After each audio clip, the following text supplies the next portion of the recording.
वोड्रिफ cough syrup की report में बड़ा खुलासा हुआ है कि डायथीलीन ग्लाइकोल की मात्रा 480 गुना ज्यादा है, यानी मानक मात्रा से 480 गुना ज्यादा मिला है ग्लाइकोल कफ सिरप में।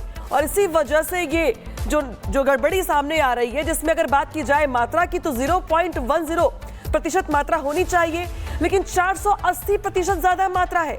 और ज्यादा मात्रा होने की वजह से कफ सिरप एक टॉक्सिक बन गया, और टॉक्सिक होने की वजह से जो बच्चों की किडनी पे इसका असर है वो देख पा रहे हैं आप।